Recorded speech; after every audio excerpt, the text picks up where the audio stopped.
The Democrats, they are in trouble. The economy shrank the last quarter. We didn't see that coming. And when it shrinks 2 quarters in a row, that's a recession. Plus, we have horrible inflation. Sometimes you get the feeling the Democrats are tanking on purpose to get a better draft pick next year. That was Bill Maher concluding that the Democrats are tanking because the economy shrank in the first quarter. There's nothing funny about the impacts of our obsession with economic growth. So true. We have a lot of news about those impacts, and we'll discuss Bill Maher's remarks next. Calling. Call the GrowthBusters. Whoa. All right. Welcome to the GrowthBusters podcast, where we discuss our society's addiction to growth, and we do our best to chart a sustainable course for human civilization. On a full planet, that means it's time we stop expanding the scale of the human enterprise. We're talking about both our numbers and the size of our economy.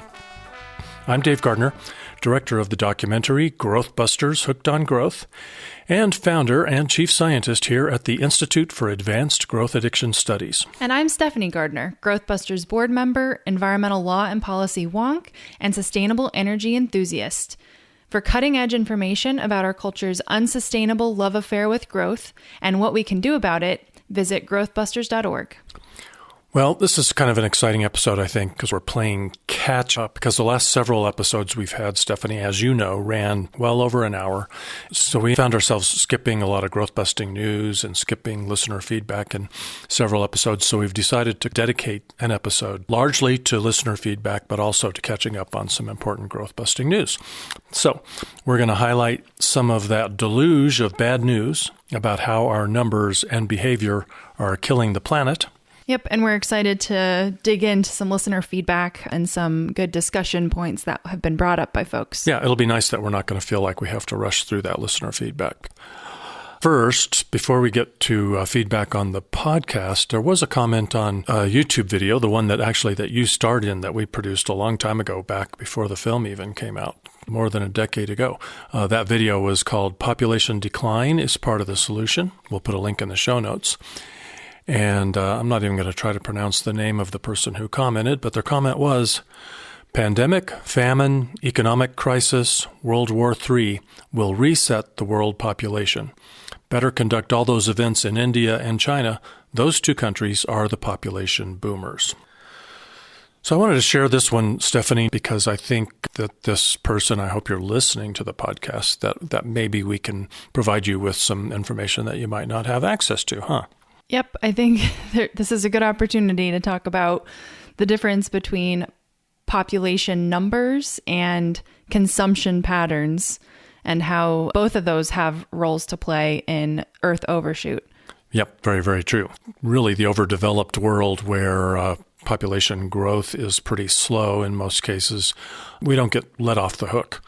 When we're talking about living sustainably, we could always more fully embrace small families because we really are in a state of emergency, and the even lower fertility rates would be very useful. But we really definitely need to focus on reducing our consumption and our obsession with economic growth in the overdeveloped world. But also, Stephanie, I run into this a lot where people, first of all, they want to put the onus on somebody else to act. And I guess that's kind of natural. There's not anything I need to do. It's those people in China and India that have the big populations. What a lot of people don't know is, yes, China and India are the two biggest countries by population in the world, but they don't have the highest growth rates. The fertility rate in India today is about 2.2. So it's almost down to replacement rate. And its population is expected to increase by about another 250,000 before it peaks at 1.6 billion. So there's still some growth issues there, and way too many people by anybody's estimation, I would say. But China, fertility rate is 1.7, well below replacement rate, and it's believed that the population of China has peaked at about 1.4 billion. So further population growth, China and India aren't really the big culprits in that. And we really don't need to identify a culprit, do we? In fact, I think it's really counterproductive to try to choose a culprit. There's just no sense in blaming anyone or try to focus on just, some group of people. Everybody in the world has a role to play in providing a beautiful planet where future generations have a shot at decent lives. That's absolutely true. And talking about the consumption side of the coin, I tried to look up a few data points here. I went to the footprintnetwork.org. They had 2018 data about the ecological footprint per person. In China, it was 3.8 global hectares per person. In India, it was 1.2 global hectares per person. And that compares to folks in the United States, we're at 1.8 global hectares per person. The UK has actually decreased their global hectares per person. They were at 4.2 in 2018. So obviously the population numbers are key here, but also the consumptive patterns. What is your ecological footprint and the resources each person is utilizing in that country? Both of those things need to be taken into consideration. And like you said, Dad, we're all responsible. Yeah, that's a really good point. And if we were going to say there's no issue with fast population growth or any population growth somewhere in the world because that's happening among people with small per capita footprints, then we would be saying we're planning on keeping those footprints small. And the fact is, we all want the people of the world who are living well below the poverty line, we want them to be raised up and be able to live decent lives. And their per capita footprint's going to get bigger, unfortunately, when that happens. Yep. But they're entitled to that. Yep. And then the last point about this is, well, if you really wanted to just say, let's just talk about where rampant population growth is going to be an issue going forward, it's going to be Nigeria largely. That population is expected to triple by the end of this century, increasing by about 500 million. But there again, we're not looking for someone to blame. We're not looking for a culprit. That's just a fact that we need to be aware of. And I'll tell you what, if we were looking for a culprit, I think I would look in the mirror because the US, Canada, and Australia, for example, are all dead set to keep growing their populations. They're addicted to growth. They're nuts. They're crazy. And there's a growing list of countries trying to get their women to birth more workers, taxpayers, consumers, and soldiers. And that list includes Russia, Hungary, Iran, Poland, Lithuania, Italy, both Koreas, Scotland, Slovakia, Bulgaria, Thailand, Finland, and I'm sure there's some others that aren't on my radar screen right now. They're crazy because at nearly 8 billion people on the planet, we're deep into overshoot. We've been in overshoot for over 50 years, and we're killing the planet. And we'll talk about some of the news that underscores that when we get through the listener feedback. So if you're looking for someone to blame, and we're not, blame ourselves. Yeah, I think the ultimate point here is that it's very nuanced. Yeah. It's so interconnected and there's different factors happening different places around the world. This is a global problem that we all have to, come together and solve. And we need some drastic changes to how everything works. Culturally, economically, everything. We have to reevaluate all of that. Yeah, that doesn't mean any country is off the hook. I mean, every country needs to have policies that are contributing to achieving sustainability. Yep. We got an email from Renee in Tucson. She says, thanks to you and everyone involved for making this excellent episode for Earth Day and for doing the campus tour, which is your best demographic. Yep, Renee was writing in response to episode 68, Paul Ehrlich Unfiltered, which we released as a special Earth Day episode. Thanks a lot, Renee. Great to hear from you. And we heard from a number of people who are really glad to hear the wit and wisdom of Paul Ehrlich. And the campus tour, real quick, I guess we announced that in that episode, and that is that we are now offering to colleges and universities around the world kind of a speakers bureau of people that are some of the thought leaders on sustainability-related topics, overpopulation, overconsumption, obsession with economic growth, things like that. So if you are on the faculty of a college or university and you're thinking you might be interested in inviting somebody on our Speakers Bureau to make a virtual presentation to your class, you can get more information by visiting growthbusters.org/campus-tour. Next, we got an email from Terry Spar. We hear from him fairly often. Terry, thanks so much for listening to the GrowthBusters podcast. Terry is famous for being the producer of the great film 8 Billion Angels. Terry wrote, great interview with Paul Ehrlich. I hope it gets outside of the tribe and broad exposure. He is a wise man. I struggled with the honey I shrunk my footprint bit at the end. We are deluding people that they are reducing their overall footprint with these examples without examining their entire consequences. He wrote, then Erica walked to a tailor, and he really meant Stephanie. He got confused because Erica was in the episode too. So basically he was saying, Stephanie walked to a tailor to fix old clothes and requested no hanger or packaging.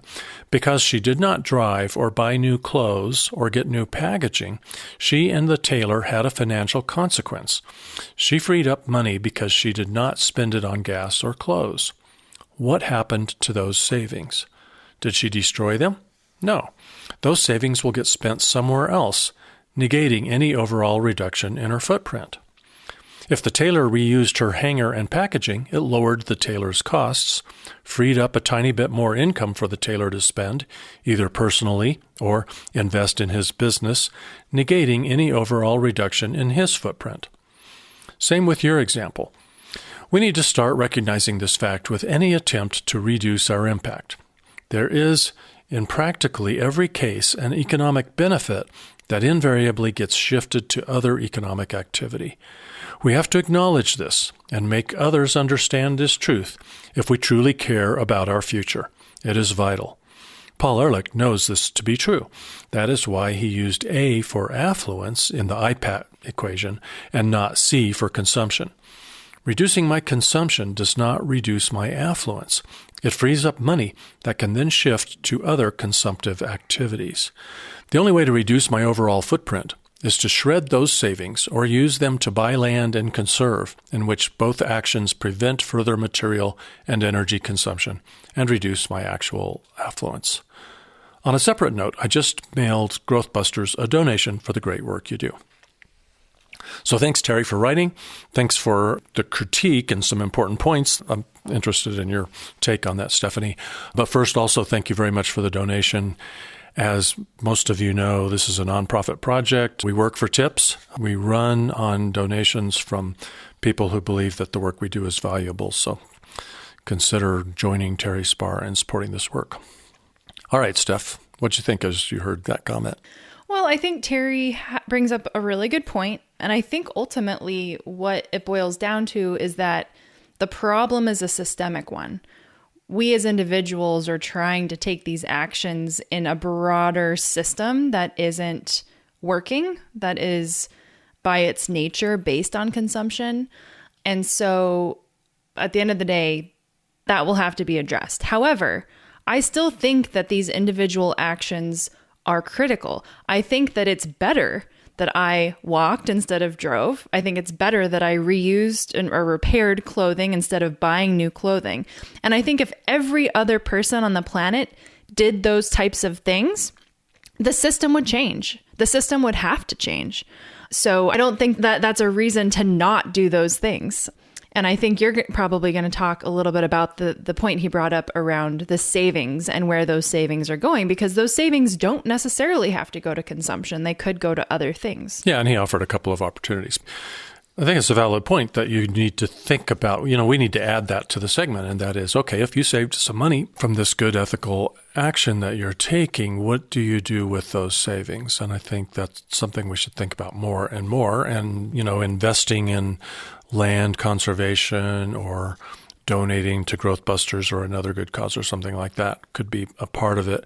I think probably one of the most important ones would be to, instead of having that extra income that you do have to figure out something to do with, don't have that income. Work less. If you're incurring savings because of your good low footprint lifestyle, that means you can work less. You can share your job with someone else so that we can have full employment.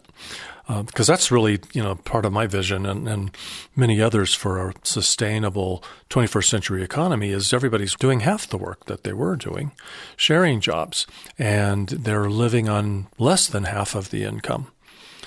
So that's less affluence, less footprint. Every job has a footprint too, so that shrinks the footprint just of the employment itself. I think that's kind of a big one. Yep, great points.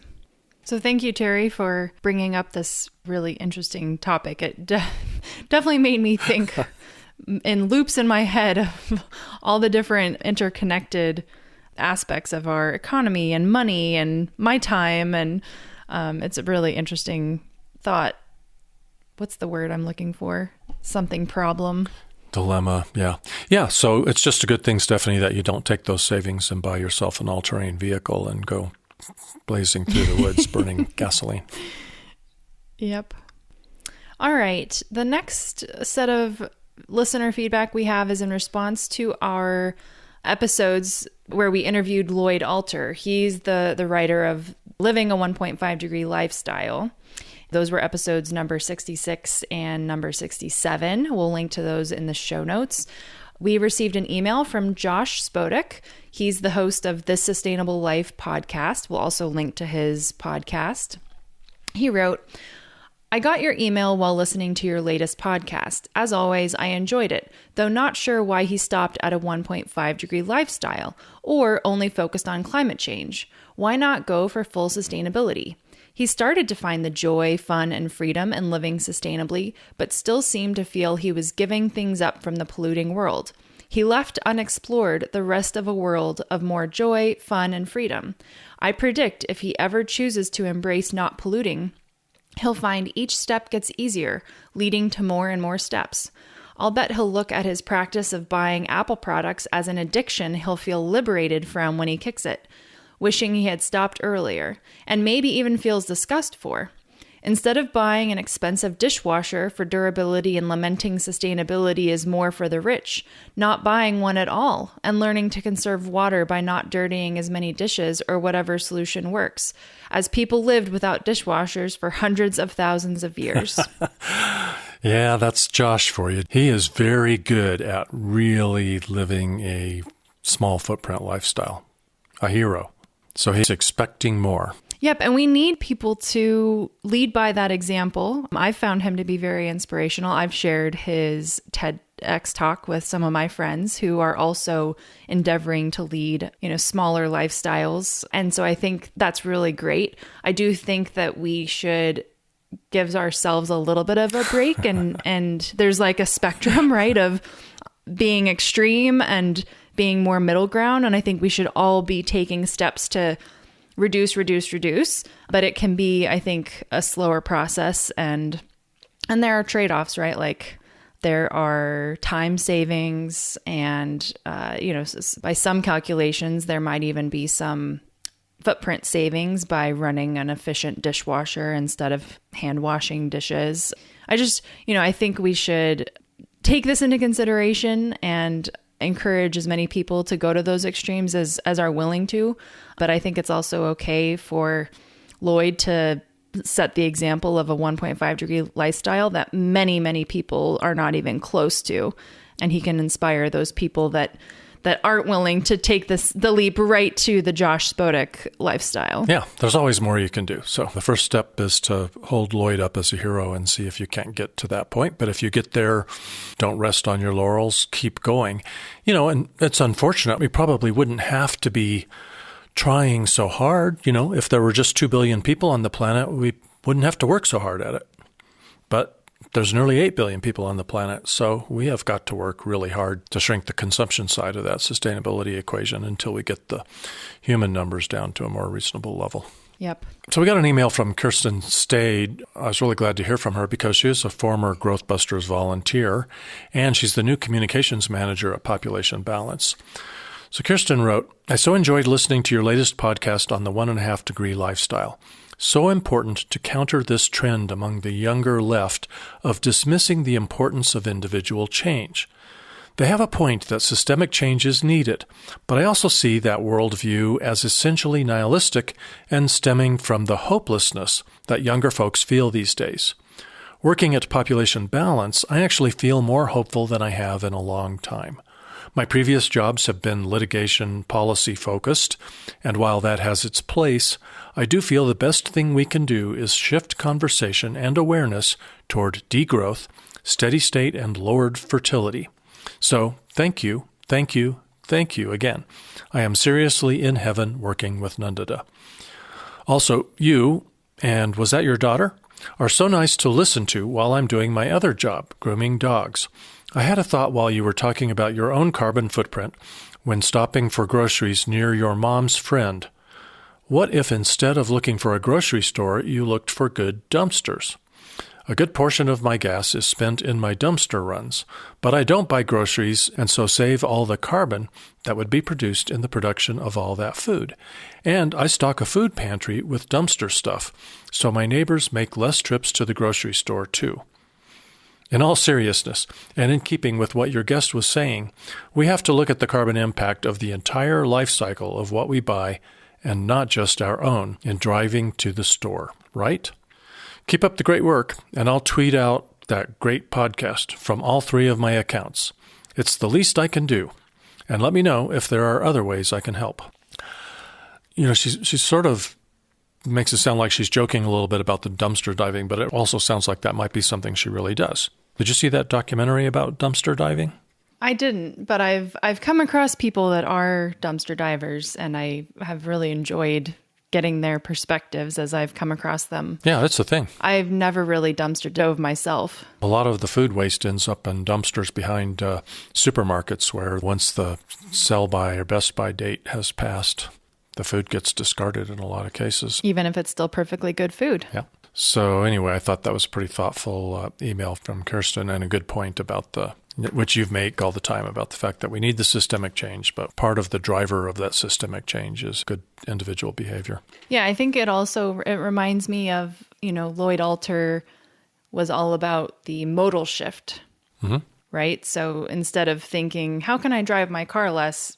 It's like, no, we should be riding a bike all the time. So making a huge change that you didn't even necessarily think of as you're trying to manipulate these little small changes in one modality, just think completely different. So I would say dumpster diving instead of navigating how you drive to the grocery store is a great example of that. Yeah, and I can't argue with that. And thanks, Kirsten, for tweeting out about the podcast. If you're listening to this and you think it's good work, then that's a really valuable part of our activism is to spread the word. It's a real easy way to expose some of your friends and family to some of this revolutionary thinking. You don't have to give them a sermon. Just share the podcast and let them listen to our sermon. We'll do the preaching. Next, we have an email from Dan. Dan wrote, Dear Dave and Stephanie, I have really enjoyed the last few podcasts and have been meaning to write in. Thanks for highlighting these important issues as always. I want to say I am glad that Lloyd Alter talked so much about transportation in the last episode. It really made me feel that my own work is more meaningful because I work as a transportation planner and try to make it possible for people to use bicycling and public transportation as real, viable options for getting around. It was amazing to hear about the embodied carbon of a single EV pickup truck and solidifies my own impression that simply switching to EVs and doing nothing else is no solution.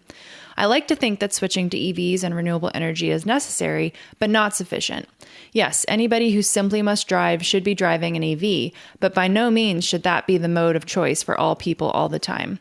The sprawling land use patterns of the U.S. and the push towards an automobile future has been literally built on fossil fuels, and now it is clear the way we live and even where we live is untenable. I really believe that e-bikes are a real way to bridge the gap. And if only it was not so unsafe for people to bicycle, either real or perceived due to dangerous drivers and roads, it would be such an easy option to get from place to place. E-bikes shrink the distance, but also the effort and time to get to places that are steep and out of the way. Not to mention my 3-year-old loves to ride on the bike and loves to ride his own bike. A comment on the last podcast with the university students. Something that stuck out to me is that I didn't hear anyone talk about the intrinsic value of other species in the natural world itself. I don't mean to get into overly spiritual territory here, but it is saddening to think that our efforts are focused on simply getting our own species through this mess we have made for the whole planet. Perhaps this is the nature of survival and looking out for ourselves and the massive psychological trauma of seeing a future where our own quality of life is terribly diminished. Can we just take a step back and see that we are not the only things on this planet?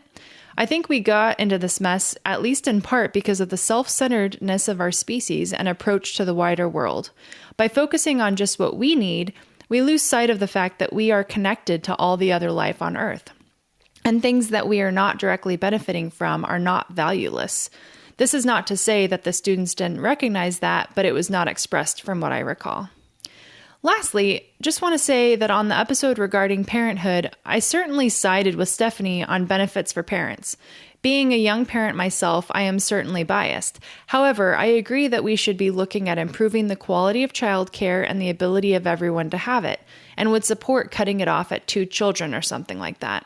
Using economic tools to make people change their behavior is something that must be done, and we use it in other ways. I think, however, that removing child tax credits or making it even more expensive to be a parent is the wrong kind of action to take. I've also been listening to the Overpopulation podcast from Population Balance, and what I've learned is that people have fewer children when they have more information and actually have choices instead of being forced into only one option. I think if you could provide a very high quality of living for 1 or 2 children, people would stop there, knowing that their children are in good hands and having good medical care and less likely to lose children in birth. It feels counterintuitive to me, but means that you don't have to have lots of children to make sure at least one survives or has to work to help the family, etc. Anyway, I think we should move in the direction of better women's health and the right to choose and provide the best information we can and the best care if that is the choice someone wants to make. Thanks for reading my rambling, and also it gave me a little thrill to hear you read my YouTube comment about the movie on your podcast for what it's worth. Take care. Wow, thanks, Dan, for writing that book. Well, it's like 3 episodes worth of feedback in one. Yeah. And no argument here, pretty much on the money. Yeah, it is really meaningful to me to know that folks are enjoying the topics that we talk about and the guests that we bring on, and that it helps people think about these issues in new ways. So I really enjoy just knowing that there's people out there listening. Yep. And here's another regular contributor in the way of feedback, and that is Mike Nickerson. He wrote a great book called Life, Money, and Illusion, and he also runs the 7th Generation Initiative / Sustainability Project. We'll include a link in the show notes to help you find his work. Mike wrote, "In your 1.5 Degree Lifestyle podcast, you and Stephanie once again showcase good ideas for reducing our ecological footprints. The episode inspired 2 comments. The first has to do with the letter you read from a writer who praised growth and suggested that degrowth is a downer. While I disagree with his intent, these thoughts might help understand his misconception. Everything in nature is growing. It is a time-honored model. However, everything in nature also dies, eventually releasing the resources that had been gathered back into the environment to nurture other living things. In our economic system, many people gather resources and try to hold on to them. In some families, inheritance outmaneuvers death. Taxes can moderate this. More sinister, however, are the corporate entities that gather resources in great quantities yet never die. They continue to expand, hoarding economic substance in ways that make it harder for new enterprises to gather what they need. In the past, this shortage was accommodated by taking more natural resources from Earth. Now that nature is largely tapped out, however, a primary source of resources for continued growth is from other people, hence the expanding rich-poor divide. It is perhaps trite to say, compost a corporation. But some effort must be made to keep economic resources circulating so that younger, often local enterprises can prosper. My other comment is about a complementary tactic for addressing climate change. While avoiding carbon-producing products and activities is critical, pointing out gratifying low or no-carbon alternatives is a welcome addition to the list of tactics. Taking more time for relationships, appreciation, service, sport, creativity, learning, and the like leaves less time or inclination for consumption.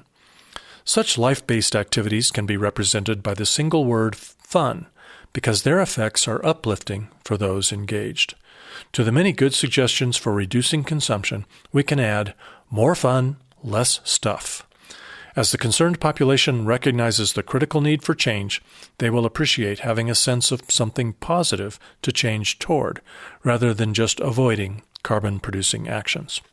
Yep, some really great points from Mike. I really like what he is calling attention to in terms of the wealth gap and how there are these very few individuals that have, crazy amounts of the wealth. I like that point. And then, yeah, absolutely. I think we do need to start highlighting more the joys of a different way of living and the sustainable way of living, and help people see that that's something that they want instead of something that's a sacrifice. Yeah, and More Fun, Less Stuff is a great meme that Mike is really pushing, and I'll put a link in the show notes to the GrowthBusters episode where we had Mike on as a guest just to talk about that. Let's see. We had an email from Don in Alamosa, Colorado, not in response to a specific episode, but he wrote, I was just looking at the weekly poll in the Indy out of Colorado Springs. The Indy's an independent newspaper. It asks you to vote for the following choices. Yes, we have the water and open space to spread development. Somewhat, we need more infill and public service investment as the city absorbs more people. Or no, the city is growing too quickly for resources and services to keep up. I'm sure because of your efforts, number 3 was getting 83% of the votes. Good work. Well, thanks, Don. Yeah.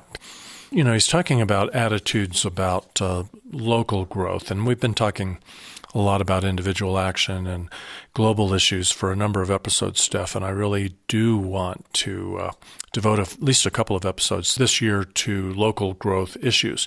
Because when it comes to growth addicts doing all they can to get another hit, cities are among the worst offenders. And it's really hard to have a sustainable world if it's full of smaller entities that have unsustainable growth goals.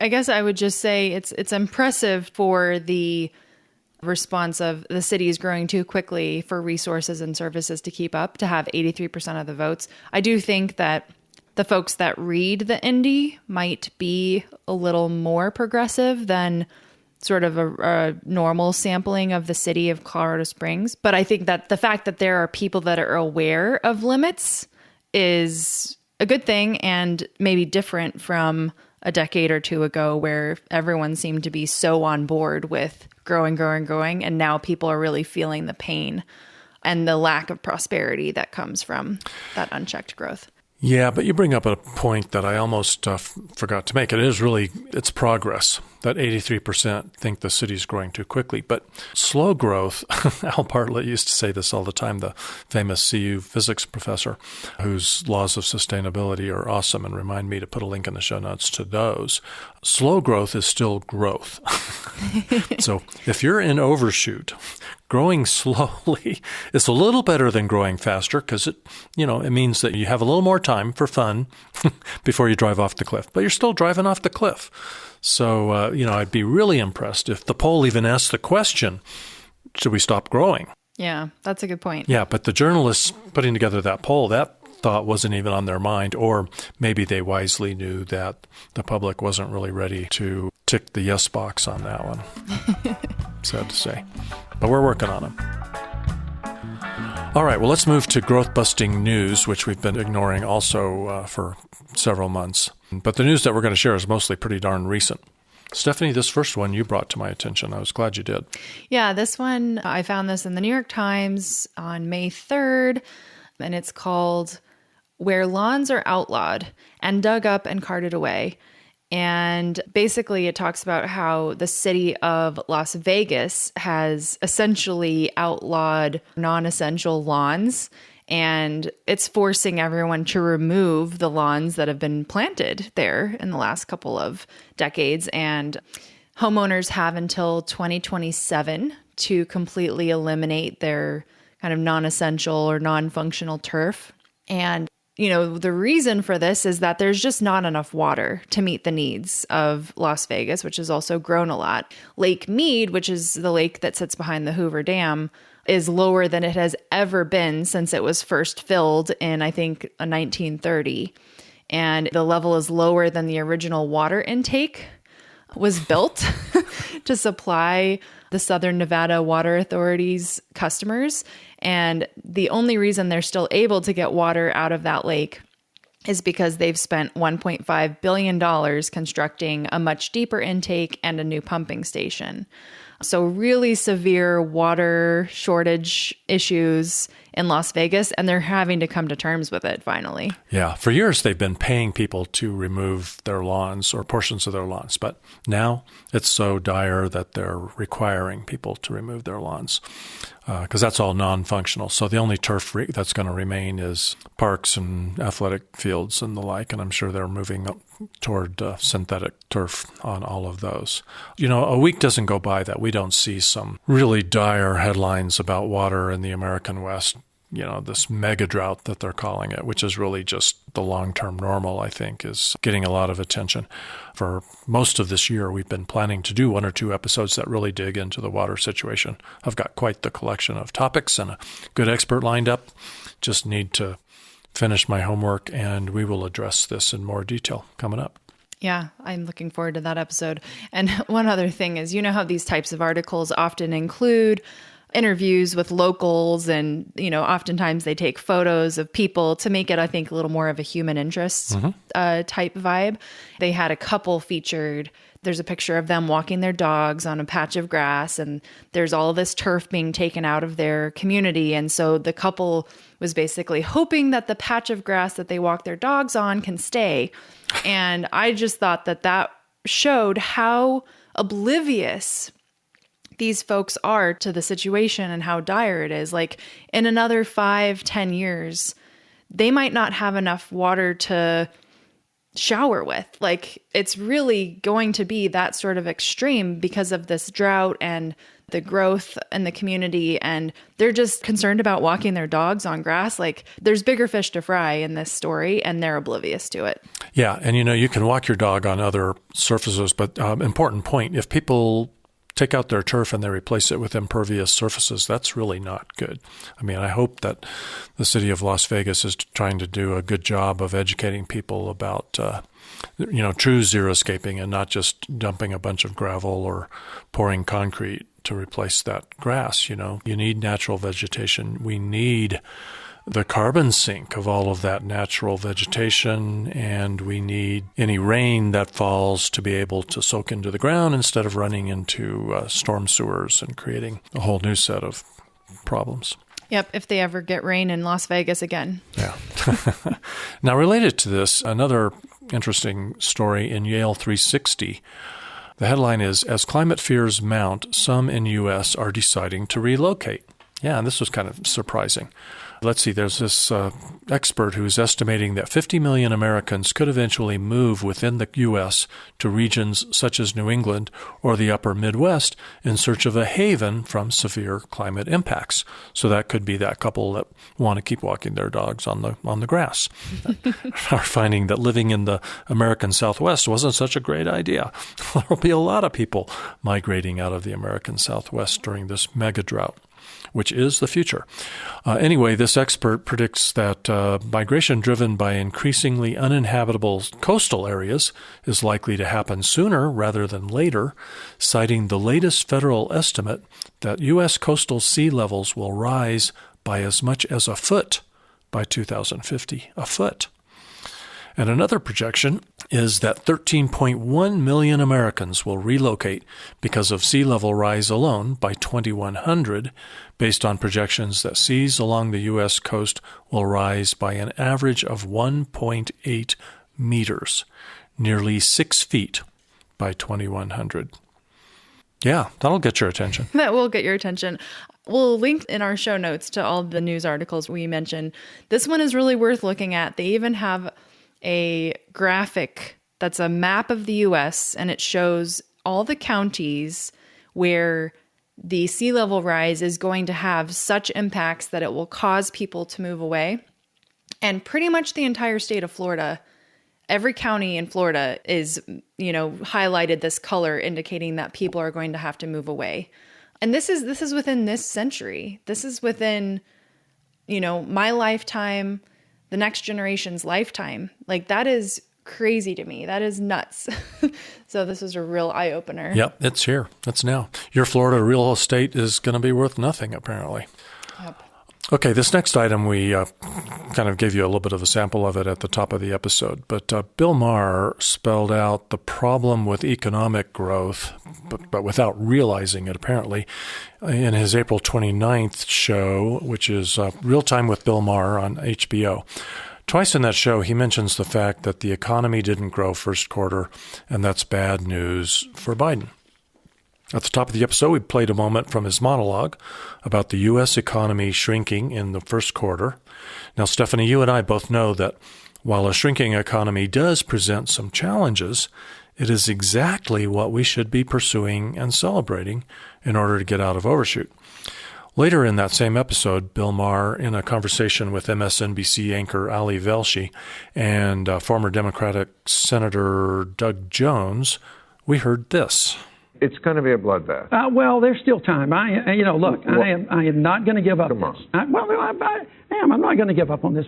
There's a lot of really good candidates out there, especially in the Senate. It's not about candidates. It's about the price of gas and food. That's what it is. I mean, when people are hurting. It's There's the no economy, question. stupid. Remember the slogan on the wall? And if there's a recession plus inflation, that's like Jimmy Carter stuff. I mean, they're going to get killed for that.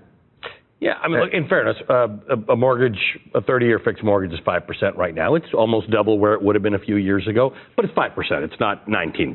It's not 14%. So we can still manage this. The difficulty is no president wants to be the president of inflation and increasing oil prices, and the way you fight that is with raising interest rates, which is what's going on. There's no good answer to this one. No. It's circumstantial. The good answer is not to be in office when it happens. Yeah, that's right. Not to be in office when it happens. I wanted to share this because Bill Maher, unfortunately, is telling the truth about the economy and gas prices in terms of electability. But, Stephanie, high gas prices is what we need. In the long term, that's what we've been needing in order to encourage people to pay attention to their fuel consumption, for one thing. Yep, use less. Yeah. And, no leader or policymaker is talking about conserving gas. They're all trying to figure out how to lower gas prices. Are you kidding me? Yep. And, Bill Maher made a name for himself with the TV show Politically Incorrect. And his brand is telling it like it is, even if it's unpopular to say it. He's been outspoken about population growth, and I love that. But it makes it disappointing that he hasn't chosen to skewer our obsession with economic growth. Our obsession with economic growth is killing the planet. And I'm not sure whether Bill Maher knows that. He's telling the truth here. He's not lying, but I would love him to turn the corner on that and somehow point out that you're not going to get elected, but the right thing is happening. We should all be giving a standing ovation to the U.S. economy for shrinking in the first quarter of 2022. Yeah, what's so funny to me about this type of conversation, which you see on every single news-related show, it's that there's this big elephant in the room, which is the climate crisis, Earth overshoot, and we're squabbling about 2.5% or 5% interest rates for mortgages. Like, what? Like that is such a small, tiny little thing compared to the disaster that we are facing in the future and now. Yeah. There are no mortgages on a dead planet. Right. Worried about your interest rate? Just wait. Yeah, and just wait for the next couple of news items we have to share, which shows just how quickly our planet is continuing to decline. Yeah, can you believe these? These are dire. These are really dire. As I was reading these next headlines that we'll share with you guys, I was like, wow, I wish that these were Onion headlines, like they kind of read like Onion headlines, but they're real. Yeah. So what's the first one? It's about chronic land degradation, and the UN put out a new report, the UN Convention to Combat Desertification. There's a couple of key quotes that I pulled out to just give everyone a sense of the what they're saying. And the whole thing reads this way, right? It says, of 9 planetary boundaries used to define a safe operating space for humanity, 4 have already been exceeded. And they mention climate change, biodiversity loss, land use change, geochemical cycles. And they say humans have already transformed more than 70% of the Earth's land area from its natural state, causing unparalleled environmental degradation, contributing significantly to global warming. Poor rural communities, smallholder farmers, women, youth, indigenous peoples, and other at-risk groups are disproportionately affected. At no other point in history has humanity faced such an array of familiar and unfamiliar risks and hazards, interacting in a hyper-connected and rapidly changing world. We cannot afford to underestimate the scale and impact of these existential threats. This is a dire warning. I mean, I feel like the UN puts this out every 5 years, and every next report, it's how do we make the language like even more dire, because no one seems to be paying attention or doing anything about it. Well, it feels like the scientists are finally, really telling us the truth. It seems like they've always kind of tiptoed around the truth because it was so damn inconvenient. Yeah, maybe that's true. So anyway, we'll link to this Global Land Outlook, which is pretty bad news. Yeah. And then, as if that's not enough, the next headline is Humanity Entering Spiral of Self-Destruction, UN Warns. And we read this on a France 24 news report where they're talking about a new report from the UN Office for Disaster Risk Reduction. In that report, they tell us that humanity is suffering from a broken perception of risk, spurring us into activities and behaviors that cause climate change and a surging number of disasters around the globe. Oh, really? Tell me something I didn't know. Duh. That's exactly what's been happening. But then they put some numbers to it.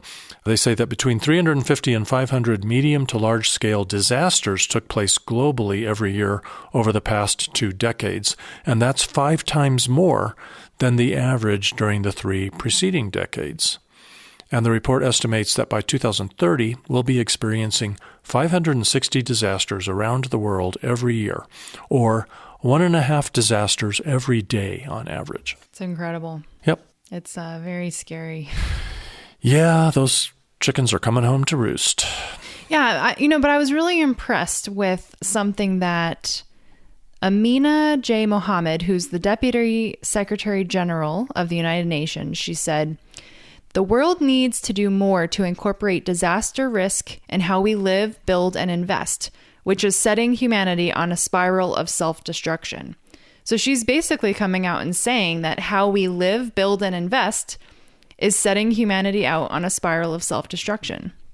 So having someone at that level say those words, I think, is pretty powerful. Basically, the way we're doing things is we are spiraling out of control. Yeah, but let's not study it to death. Let's really do something. Yeah, this is a report. It's what people do with it, right? Yeah. What do they do with this information? Yeah. All right, more bad news. The latest IPCC report skips population growth in its summary for policymakers, even though population growth is highlighted in its full report and technical summary. This is a really good analysis that was put together by Phil Cafaro of the Overpopulation Project. We'll link to that project in the show notes.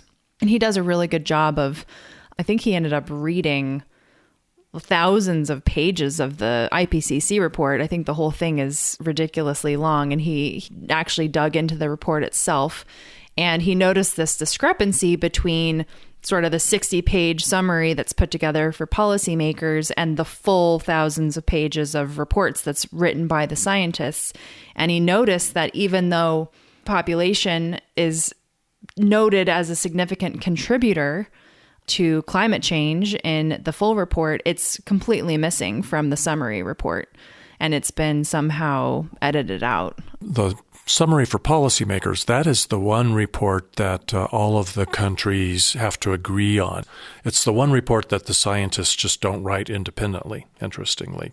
I think Phil even might mention that in his analysis. So that's probably why population got taken out, because the policymakers, they're in denial about that. They don't want to have to explain why they are enacting policies that are pursuing population growth, even though the IPCC report is telling them that further population growth is just going to completely tank all possibility of having a habitable climate.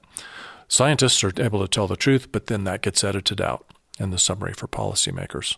No wonder the policymakers aren't doing shit about the population part of that equation. Well, they don't want to have to address it within their election cycle. Yeah. It was really good news that it was highlighted in the technical summary and the full report, but bad news that the policymakers are either hiding it, ignoring it, or won't be aware of it. Yep. So bravo to Phil Cafaro for finding this and putting together this sort of expose of what's missing. No. Damn you, Phil Cafaro. I did not need one more piece of bad news in my inbox. All right, enough growth-busting news. So that's it. If you wondered why we are trying to raise awareness around the world about overshoot and the solutions to it, this is why. But we're not quite finished. We got one more exciting and entertaining segment to do, and that's Honey, I Shrunk My Footprint. Got anything interesting to share today, Stephanie?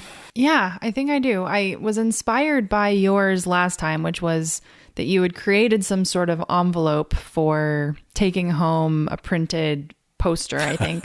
You had gone to the print shop and you didn't want them to package it up. So you had MacGyvered some sort of envelope. So I got stuck on the envelope theme. And there is one, I think it's my vision insurance bill that I have to pay by check via mail. And you know how sometimes you get bills like real estate tax or motor vehicle tax bills, and they send you an envelope with the little clear window? Yeah. But I always pay those online. Yeah. So I don't use those envelopes, but I keep those envelopes.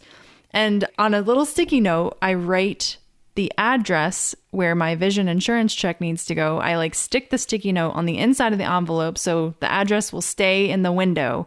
And then I use that envelope to mail my check. Good for you. And I'm also, Dad, I think I'm competing for the weirdest, stupidest little things that you always come up with.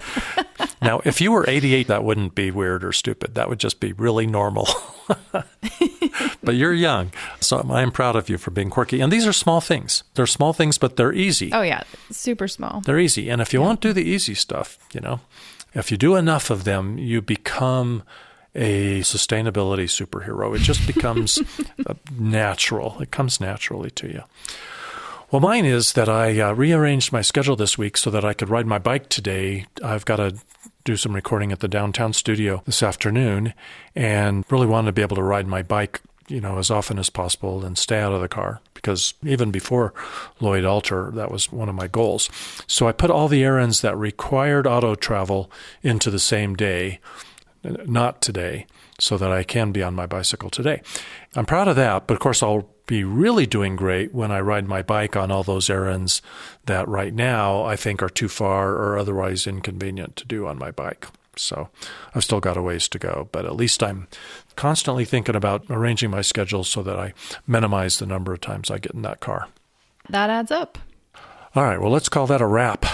As usual, learn more about the issues we discuss in this podcast at growthbusters.org. And at that homepage, you can also donate or get on our email list.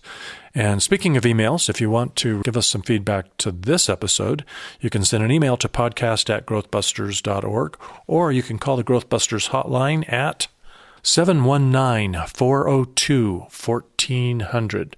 That's the number to call for the GrowthBusters hotline. You have 2 minutes to leave us some listener feedback. And if you think this podcast is important, share the podcast with people you love or just people who need to learn about limits to growth. Subscribe to follow the podcast on your podcast app so you don't miss an episode. And a special thanks to Jake Fader for writing and producing the GrowthBusters theme that you hear at the open and close of this podcast, and to Carlos Jones for singing it. See you next time. Some may dream to pave mountains and streams, but not me. I'm a growth buster. Some may just want more, but don't know what it's for, but not me. I'm a growth buster.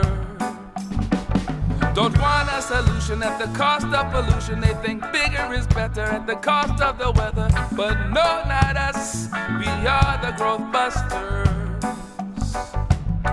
Calling, calling, calling, calling, calling, calling. Call the growth busters.